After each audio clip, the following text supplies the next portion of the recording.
Before we dive into today's material, I'd like to briefly introduce who we are. I'm Spencer. I'm the Program Operations Manager here at the Rebus Foundation. Rebus is a registered charity with the mission of forging new avenues for learning and open publishing. We work across borders to deliver professional development programs and resources for low to no costs, such as our signature Open Publishing Project Certificate, our new Supplemental Materials Development Certificate, and this free webinar series. As I mentioned, I'm Spencer. I'm the Program Operations Manager at Rebus. I ensure the smooth proceedings of Rebus's initiatives. I'll turn it over now to Caitlin Schilling to introduce herself and our guest speaker. Hi, everyone. Nice to be here. As Spencer mentioned, my name is Caitlin, and I'm the Associate Program Manager at Rebus. And along with our team, I help support Rebus programming. I'm excited to be here with you all, as well as our guest speaker, Mary Isbell.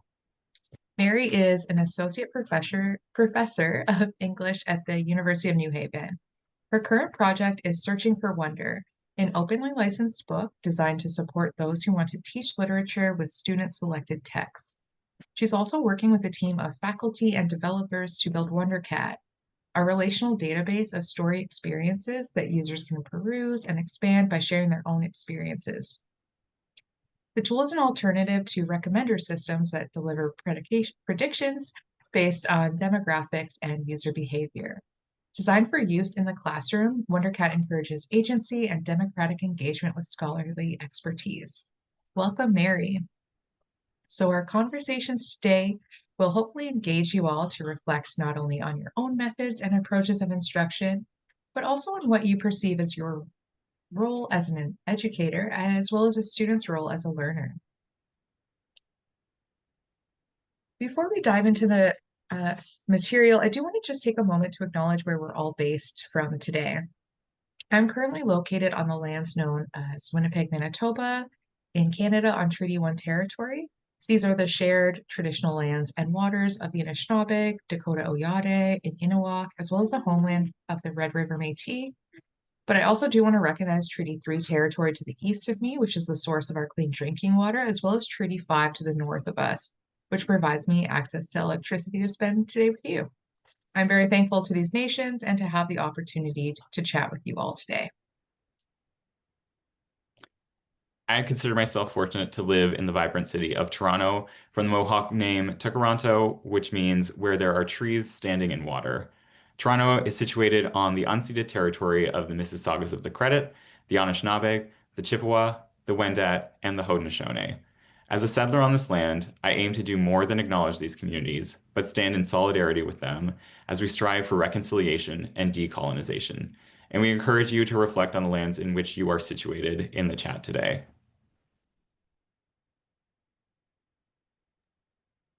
Right. To get us started and kind of get to know each other a little better, we'd love to do a quick poll to know what everyone's role is and how familiar you all are with open pedagogy. So to join the poll, you can go to www.menti.com and use the code 87854335. Those instructions are on the screen, but there's also a link in chat that will take you to the poll. If anyone has issues accessing the poll, just let us know. So our first question today is, what is your role in education? I'm seeing a lot of librarians. Really nice to see some students and instructors and administrators. If you did check something else, let us know what your role is in the chat.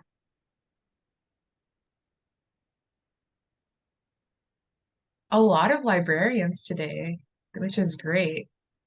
I'm looking forward to hearing all of your perspectives as we go through this conversation.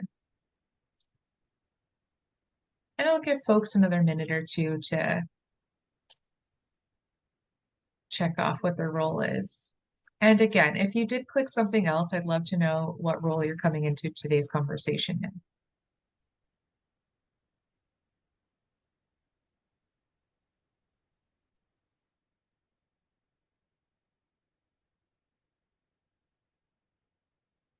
So I do want to point out that I'm only seeing one or two students.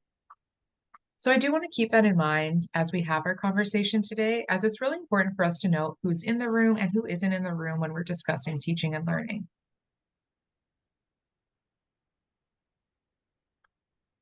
All right.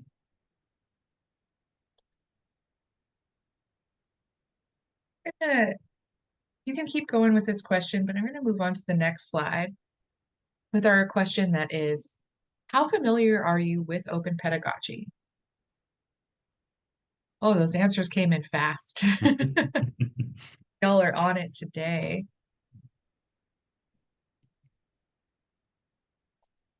All right. I see some answers changing, but a lot of somewhat familiar with open pedagogy, which is fantastic. I'll give folks another minute or so to answer that question, and then we'll dive into it.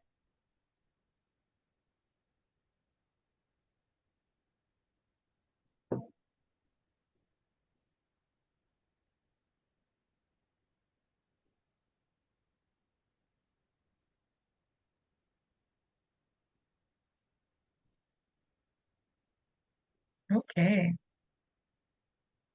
Thank you all for contributing to that poll. So with that, let's get into it. What is open pedagogy?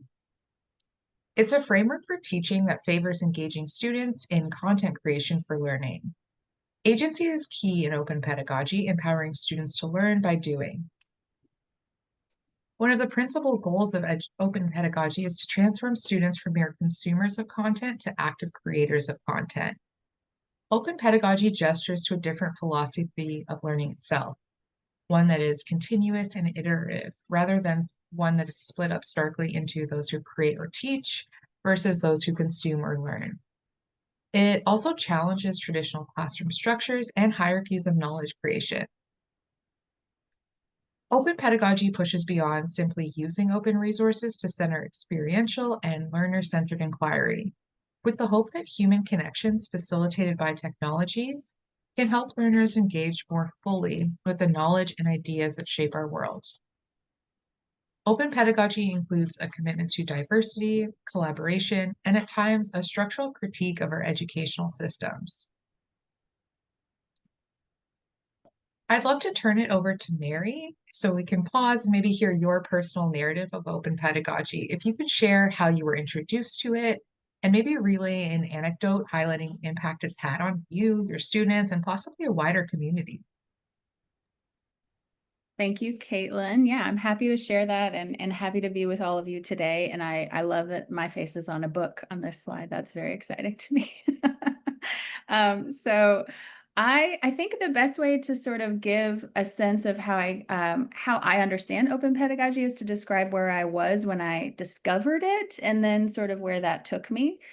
So that takes us back to the early days of me as an English graduate student. I was learning how to teach writing. I was really frustrated by the way I saw students responding to the course materials, the resources in the courses. So in a writing class, as a graduate student, there were a lot of textbooks that we would use. So there would be readers or anthologies. And what I noticed was that the way literature was packaged in these, or any texts really that we were asking students to read, maybe not stories, but any text we were asking students to read, they were packaged as content to be mastered. There was an introductory note that said, this is what movement this belongs to, this is why this is important and valuable. And often these books even had questions for you to consider after you finished reading.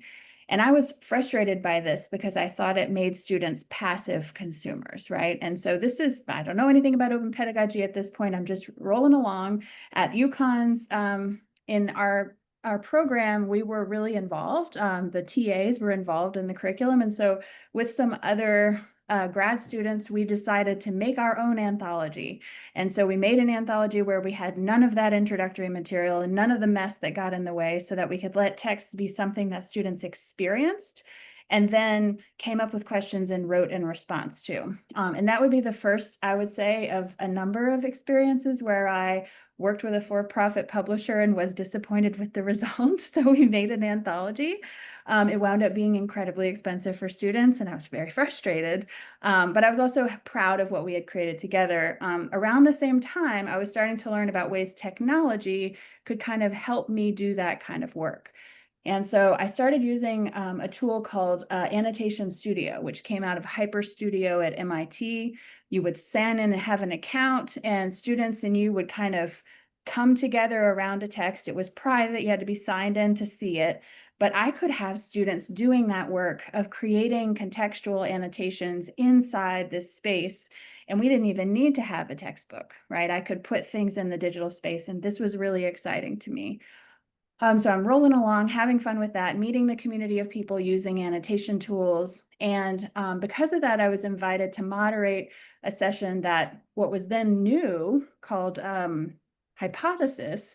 They were hosting a webinar on literary anthologies in the age of web annotation. And it was in this session that I first learned about what Robin DeRosa was doing with the Open Anthology of Earlier American Literature. So in the chat, let me know if you already know about this project, but this was definitely the inspiration for many things for me. What I learned from Robin in that session was that she was using Pressbooks. All these tools are kind of familiar to us now, or more so. She's using Pressbooks, which allowed her to reproduce texts that were originally in a very expensive anthology, public domain texts, put them there, and then have students using Hypothesis adding notes. And also students were writing the introductory notes. And they were writing, this was the big aha moment for me, something public. Like it was out there in the world. Students in a future class could use what those students had done. And that was totally foreign to me. I didn't know anything about Creative Commons. And immediately after that session, I went to look up what is OER? Like, what is this thing? So I feel like it's interesting to reflect back on this, because I had all of the kind of knowledge is not something that, students aren't passive containers. I had all of that, but I didn't have this piece of like what open and what Creative Commons kind of made possible for students being able to really make that a real contribution, right? So I was off to the races after that, and I haven't looked back. I love that, Mary. I think that's such a great story, just stumbling along it and across the way finding different approaches that you yourself could take to using open pedagogy, and then finding out that you were using open pedagogy. So in the spirit of that, I'd love to turn our attention and talk about different approaches that you can take to open pedagogy. So there's quite a few, but we're going to highlight 4 today, and Worth and Williams in 2022 broke down these different ones. So the first is open design. Now, this can include involving students in the development of learning outcomes, syllabi, teaching plans, selection of materials being used, and assessment practices, as well as activities that they'll engage in. The next approach is open content. Now, this refers to including students in the creation of teaching and learning materials such as OER, as well as scholarly endeavors such as data and research. The third one is sometimes referred to as authentic assessments, but open assessments are learning activities that emphasize reflective practices, improved learning outcomes, and collaboration. With open assessment, we do want to design learning experiences that foster not only teacher assessment, but also peer assessment. Examples of these can include self-assessments to have students evaluate their own participation, or student portfolios that allow for longer-term perspectives, and can include items like peer reviews, artworks, diagrams, charts, journal entries, things like that. And then finally, we have OER-enabled pedagogy. Now, this invites learners to be co-creators of knowledge rather than more passive recipients of information, similar to the example Mary provided earlier. A key element of OER-enabled pedagogy is the creation of a non-disposable or renewable assignment. such as students creating a shared annotated bibliography or creating or adopting or adapting an open textbook. Now, while there are some distinctions between these four approaches, you will notice a lot of overlap as well as parallels. But regardless of the approach you take, open pedagogy really reframes the dialogue around education and emphasizes collaboration, knowledge as a community activity that brings in multiple voices, and student learning.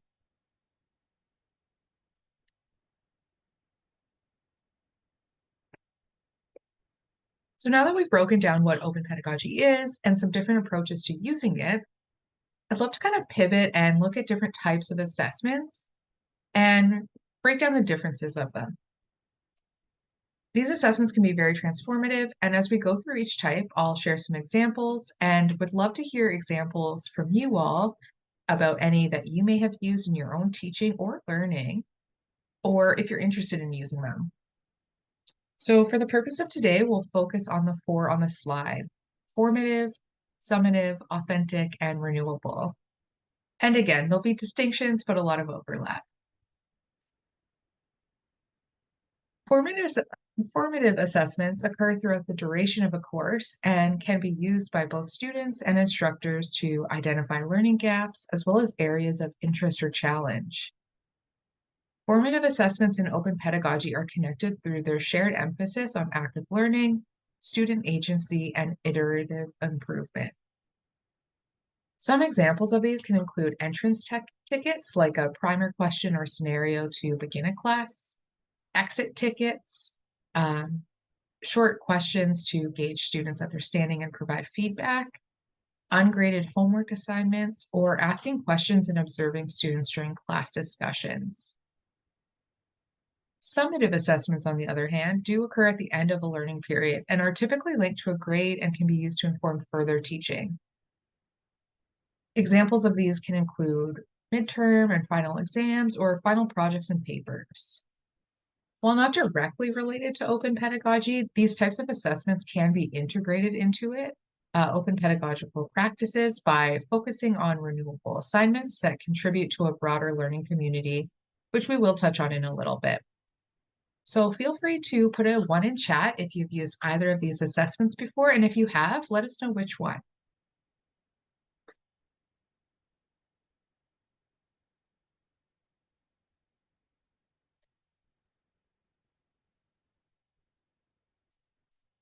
See some ones and some papers. Thank you.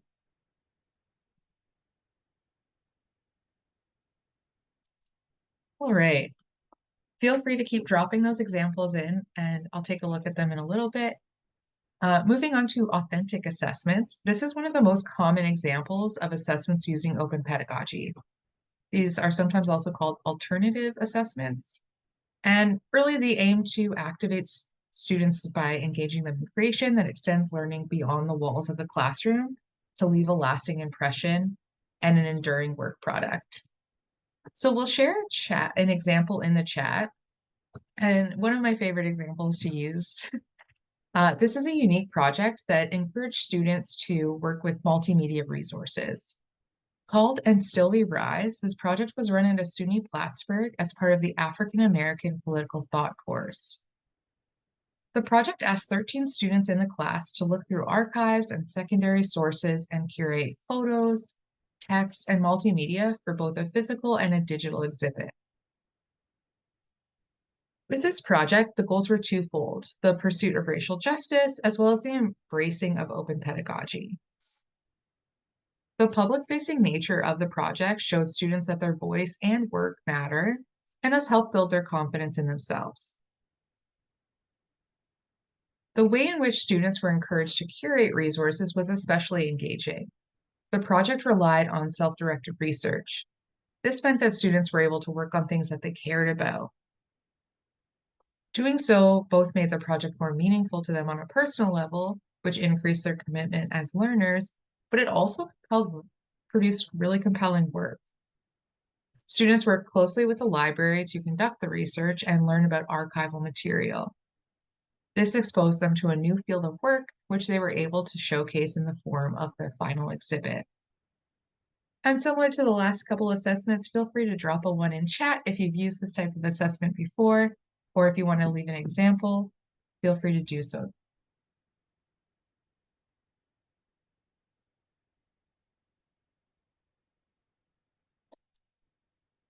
Excellent. I'm seeing some done it.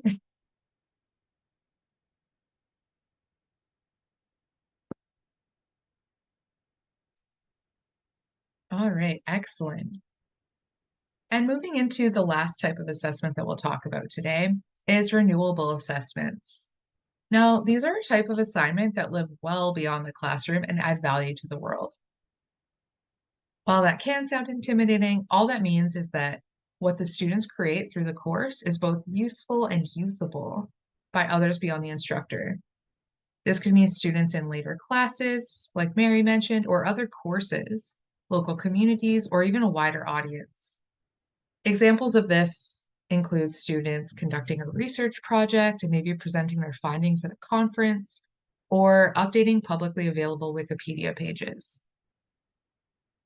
Because renewable assignments are designed for a larger audience beyond the instructor, students tend to be more invested in them than traditional disposable assignments. And again, feel free to note in the chat if you've used this assessment before, if you're looking to use it before, use it.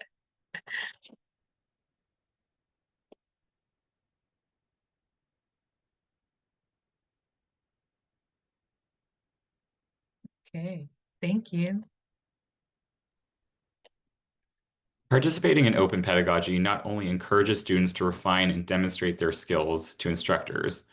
Open pedagogy results in projects students can add to their portfolios, awards they can add to their resumes, new network connections through conferences, and artifacts that benefit humanity by creating a world that is greener, safer, and more accessible, just to name a few.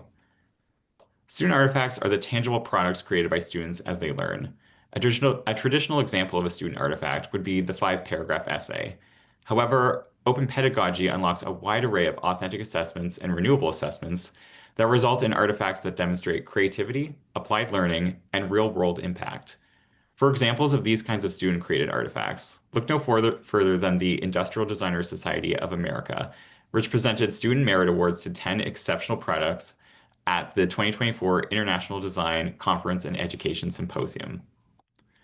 A team of students from Savannah College of Art and Design created Frux, a system to reduce food waste in the supply chain by replacing cardboard boxes with reusable bins that monitor humidity, temperature, and ethylene levels.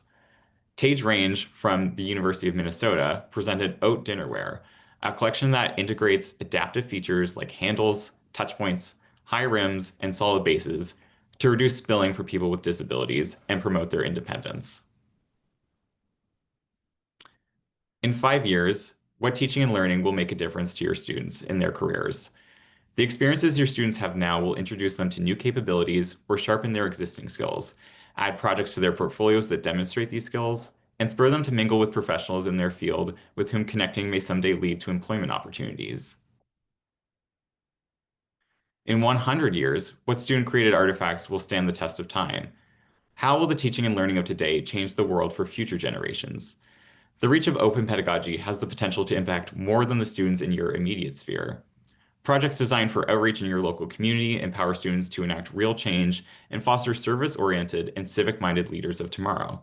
And no matter what the project, when you and your students openly license their work, you are contributing to a global network of champions for affordable education who strive to secure the future of knowledge as a common good. We'd like now to bring Mary back for a moderated discussion about her experience with open pedagogy. Mary, thank you so much for taking the time to chat with us. Yeah, happy to be here. Happy to have you. Our first question is, how do you use open pedagogy in the classroom? What are key takeaways from your approach that every educator should know about open pedagogy before implementing open practices in their instruction? Yeah, this is great. I think as I was thinking about like my moment of coming to open pedagogy, I realized that my projects are often designed around solving a problem. So one of the things, and actually, I've been facilitating the supplemental materials course this summer with Rebus. And that's what I was guiding all participants to do, is to think about how all of those open pedagogy projects, but other things as well, identify in your classes what's not quite right and think of how an open project might help with that. So I definitely think about it that way. The other thing that I've learned, though I wasn't good at it at first because I'm a little bit of a perfectionist, like I'm sure many of us are, is that this is very iterative, and it's iterative by design. So I'm constantly telling myself it can't be perfect before the semester begins, because the point is that you're making it with your students. And whatever brilliant idea you had is going to be upended as soon as they bring their lived experience into the engagement with you, right? And so when I was working with students, when I was working with faculty to help them learn about open pedagogy, they would have big dreams, and then we would make them more manageable, and that would Mm. feel like a failure. I would reinforce that that's the point, right? That you just have the gem of an idea and then it grows. There are also some things that I've learned along the way as I did more research about this that I think are really important to keep front of mind. One of them is that we want to make student contributions to the classroom even voluntary. And that's an important part of making things authentic. And so I love when students share in class discussion. And here I'm coming from a situation where I'm usually teaching in person, but I think this applies to sort of asynchronous teaching environments as well. Each time I invite students to share, I'm always giving them a way to report what they would share just with me or with everyone. And so this is a kind of shift, and I think it's pretty open pedagogy kind of inspired. So for example, instead of a required discussion post composed in a learning management system, I ask students to create a post on our course website sharing things that they're taking away from class discussion, things that they wanted to say but didn't say, and then they decide, are you going to share this with your classmates or are you going to keep it to yourself? And either way, I can see it. And I found that tremendously helpful in facilitating discussion in class, because I can trust a little bit more that it's what they want to say that they're bringing up, that I'm not seeing a performance of knowledge for the sake of pleasing the teacher, and instead I'm getting something authentic.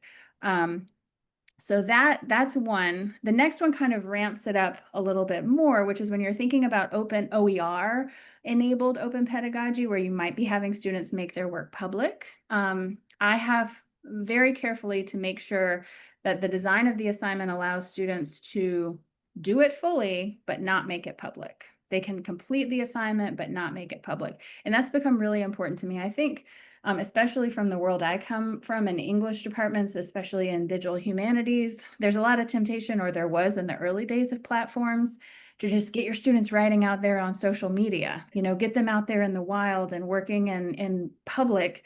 And I want to make sure that's never required, because there's a lot of vulnerability that comes with that. And so that's super, important and always in my mind. And then related to that is taking the time in class to help students think about their digital presence. If they want to make themselves public, how are they already seen in public? What do they look like on the internet? Do they want to change that? And how they can be actively engaged in shaping how they're perceived, and looking carefully at how other people present themselves online kind of helps with that. So those are a bunch of things I'm trying to keep in my mind. A few that are just sort of helping make things more efficient, and a few that are kind of must-haves that I can't ever skip. Hmm. Wow, you shared so much in that one response, Mary. But Sorry. I, I just want to tie back to what you said earlier. You framed open pedagogy as a way of problem solving. Yeah. And when you told your story earlier, the way you found open pedagogy was you were looking for a solution to a problem. You were dissatisfied with these traditional publishing structures and the projects that they were creating. And open pedagogy was kind of your avenue to solving that problem. And it ties into um, the additional benefits to open education beyond student savings is you don't have to participate in those traditional structures of publishing. You can create your own structures. You can create your own methods for publishing and your own work that is imbued with your own worldview. So thank you for sharing all that. Thanks. I think we're good to move on to question two. I'd love to know what reaction has implementing open pedagogy in your instruction received from students, and what reaction it's received from fellow educators and administrators at your institution. Mm-hmm. Yeah. Yeah, this was the hesitation from my colleagues as I started promoting open pedagogy was the same thing I encountered at first, but I tend to be experimental and not be as afraid of that, but I had to adjust. So the response that I get from students is when you don't tell them that they need to produce the 5-paragraph essay, then they're going to say, but what is it supposed to look like? And I'm going to say, we don't know what your thing is going to look like yet. It can be all sorts of things. And that is a skill that one learns how to talk to students about the possibility of that without having them feel overwhelmed. And the way I've managed it over time is to basically shift what I'm even doing with feedback. So ungrading has helped a lot with this because instead of saying, I'm going to give a grade for the summative assessment that is the paper at the end, instead I'm going to provide feedback throughout. And as long as you have engaged fully in the intellectual activity of this assignment, you're getting full credit on this assignment. So have fun and experiment and play and take risks. And if you miss the mark, meaning you just don't accomplish the goal, then I'm going to give you feedback and you can keep working on it, right? So I just try to reduce this. So a lot of their response initially comes from that, wait, this isn't the way education has worked for me for the past 18 years, right? And they have to, relearn with me. So that's students but I mean, I have to say that's this negative part. The positive part is like, all wonderful. They're just engaged and happy and making things and excited to share and doing work that is more intensely engaged and longer, like a lot more. They make tons and tons of things because they want to. So lots of positive things. Like I said, colleagues at my institution were a little bit worried about that. So worried about navigating that. But I also a little bit concerned. I've heard some feedback that they're worried about setting aside the really high quality educational resources that are over here, that are content, that are from experts, in order to have students. Essentially, a lot of my projects are reinventing the wheel, right? Like do it again yourself, right? Like make it fresh. And they kind of worry a little bit about, why wouldn't we lead with the stuff we know is right? And so what I usually say to instructors who think this way is I say, how eagerly are students gobbling up those resources that you have for them? How enthusiastically do they read and come to class ready to dive into the reading? If they are, awesome. Maybe everything you're doing is working really well. But if the only way they're reading it is because you require it and then you give them a quiz on it, then it might be better for you to think about how they can turn to those resources. They're still there. They didn't disappear, but maybe they start with articulating their own question and coming up with how they want to answer the question and then dig into those resources when they can. Let me see. You also asked about administrators. So I have had the delightful experience at my institution of administrators loving this work. They are very supportive. First, because when they first learned the word, it was because we got a grant to do it. because the way the sequence I described before, I was like, wait, what is this OER thing? Oops, can you all see me? Okay, I feel like I froze for a second. What is this OER thing? And then I was like, wait, I want to do this. And then I was like, wait, I don't know very much at all. So we applied for a grant, and part of what we applied for was money for us to do the open publishing project, then called the Textbook Success Program with Rebus. And so that gave me lots of, information and guidance. So I think that part of the reason they were really supportive is because we were bringing something to campus that just had faculty really engaged with their students. It was making faculty rethink how they taught, and that's like always good, right? I can't imagine resistance. And so if anybody has stories of resistance, I will want to discuss it at some point because I'd love to hear, but it's been very positive. That's so great to hear. I love that that sense of awe you described, both in students and instructors. That sort of combo of fear and excitement over venturing into uncharted territory. I'm sure excitement always wins out in the end. And I love what you said about ungrading because it puts so much more emphasis on doing the work itself rather than handing in a perfect work product. Because if Mhm. you're going to hand in a perfect work product these days, you just have Chat GPT write it. Exactly. That's not the point of learning. The point of learning is to actually participate and engage. So I love so much what you said about that. Um, moving on to our next question. What can open pedagogy accomplish beyond the classroom? How can renewable assignments benefit local communities and the wider world? I think based on who's here and how familiar they are, and the fact that we've already mentioned Wikipedia, and teaching with Wikipedia, it might be on folks' radar. That the first thing that pops into my head is the way Wikipedia functions to facilitate open pedagogy, right? So because the platform exists and because the platform is the go-to for most of our culture in looking, what does that thing mean? That means that if you teach with Wikipedia and you have your students adding the knowledge, they're gaining the sources, new articles about, underrepresented groups or people from history, then all of that is just like seen by millions of people. So it's like, thank you, Wikipedia, for having a platform in place that allows that. It's not just your students, it's all the people who read those articles. And just as a plug, for anybody who doesn't already teach with Wiki education, or encourage the people they work with to do so. So all the librarians that work with faculty thinking about this, but also in library instruction classes, I feel like Wikipedia teaching would be amazing too.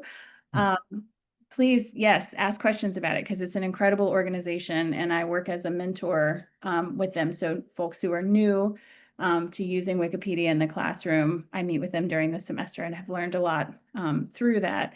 So anyway, that's the first thing I think. But larger impact, I think, is the way it kind of helps us rethink what our role in higher education is. Uh, Hmm. I actually think it's doing something really transformative there. And I've been thinking about this a lot lately, and I see so many problems with, divisions between the sort of ivory tower or the elite or the experts and the rest of the culture. A lot of my experience coming into wanting to be a professor, I kind of thought, well, I'm going to do this because the world is going to respect the knowledge I have, and that we live in a culture where expertise is valued. And I actually think that that's not a given any longer. We can't take that for granted. And open pedagogy has this way of being an interface between the people who are the experts and the people who are either students or the world. It's a point of interface that can actually help the experts find out that they were missing something, right? And also reveal in the process that knowledge is co-created always, and that we don't just have to be like, here we are, we have the answers, listen to us, listen to us. We can say, here's how we're thinking about how we make those answers. What do you think? How would you contribute? And that has great potential. So I tend to, think open pedagogy is probably going to save the world. Not to overstate. No, I mean that's always the goal of education, isn't it? We're clawing back that ivory tower one brick at a time. Yeah. And just because you mentioned Wikipedia and library instruction, I wanted to bring up an experience I've had. When I was in grad school studying library and information science, I went to a workshop that was a Wikipedia edit-a-thon where Yeah. we edited Wikipedia articles that were containing misinformation about certain Indigenous elders and leaders. Mhm. And just in that 1 hour workshop, I was given a fact sheet. I and some sources to consult, and I edited a Wikipedia article that lives on. To my knowledge, I mean, I haven't checked back, but to my Mhm. knowledge, it's still existing in the world, and that's the pretty incredible thing about open pedagogy is your work endures. Mhm. Absolutely. I'd also like to ask about your experience serving as a PI on the Open Pedagogy project. Mm. Is there an example of open pedagogy from this project you found especially compelling?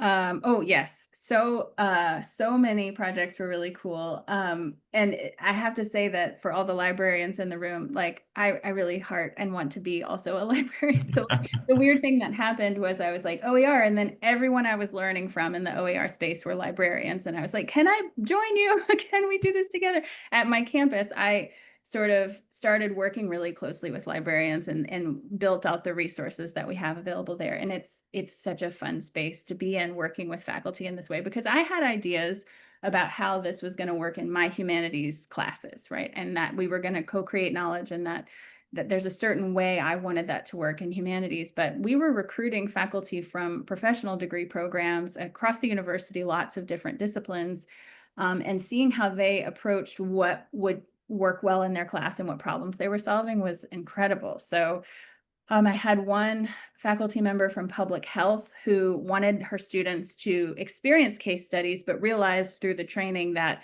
writing case studies was actually going to be most beneficial. And so we found openly licensed case studies.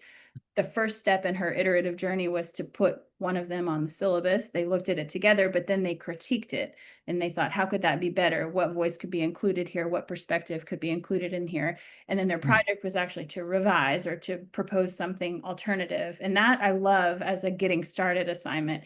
Give students something that can be remixed, let them keep working on it. Dental hygiene faculty. I had two different dental hygiene professors. The first was so excited about H5P that she started creating with her students H5P for anatomy. So for different, I saw a lot of lesions in the mouth and through this project because you're identifying them, showing them, having students answer questions about them, and using H5P to do that work. But then the next professor who joined was teaching an anatomy class, and it was really content heavy. Students needed to master this knowledge because they were going to be tested on it before they could go into their professions. And so that was a little different because students were involved in creating the kind of the memorization tools for other students in the program. So instead of memorizing themselves, they were thinking, what's the best way for someone else to try to remember this? And in the process, they sure remembered better, right? They created something, but they also learned it. I had a colleague in the history department who found an openly licensed book. It was actually about monuments in Canada. It's in the Pressbooks directory. And he used that for a class. He was teaching on monuments, but they were focusing on the US, but also monuments around the world. And he had students composing new chapters. And I think he may not have put it in Pressbooks, but might have made a website with those projects that students worked on. And then from our current supplemental materials course that I'm teaching right now, I learned about a horticulture class, which I never would have learned about except for facilitating across disciplines, right? So Jessica Gamella noticed in her horticulture class that she had these events where students needed to collect soil samples. But sometimes students couldn't attend, right? They couldn't be there for whatever reason. And so that was the problem that spurred her idea. She was like, how can I create a resource that helps them learn this, even if they miss these unique opportunities? And so she decided to create a flow chart that sort of showed the process, and then have students who were able to be there on the day make videos of their process and contribute those videos to the resource that future students would use. So over time, the students are kind of contributing to that. Those are just a few. I'll stop there. No, those are all incredible. And I can picture in my head just the volume of videos that will come out of that one project as it just snowballs through the years and more students contribute to this knowledge commons. So that's all very incredible stuff. I would love to turn it over to audience Q&A, but before I do, I'd just like to share some information about our upcoming programs. We offer a wide range of professional development opportunities, and they're all great options to continue your learning journey and connect with other educators who are passionate about open education. We're launching cohorts of our signature open publishing project certificate in the fall. If you're interested in joining fellow educators from institutions across North America for a facilitated learning experience to gain essential skills for creating excellent open educational resources, we'd love for you to join us. We are also launching a cohort of our 6-week supplemental materials development certificate in October. This is the one that Mary mentioned. If you're interested in creating interactive self-checks, engaging in class activities, authentic assessments, or other resources that address student needs while reconnecting with the joy of teaching and learning through creative development, register for that today. You can access recordings of previous webinars in this series about creating OER with AI tools and making the case for OER, as well as the recording of this webinar on our YouTube channel. We'd also like to flag that we've created an exit survey for you to complete following this webinar. We encourage you to reflect on what you've learned today in this survey, in addition to providing any feedback that will help us strengthen our future offerings. And with that all being said, I would like to begin the audience Q&A with Mary. We'll stop the recording now, and anyone who would like to can unmute and ask your question. We'll also be monitoring the chat in case anyone would prefer to drop their questions in there.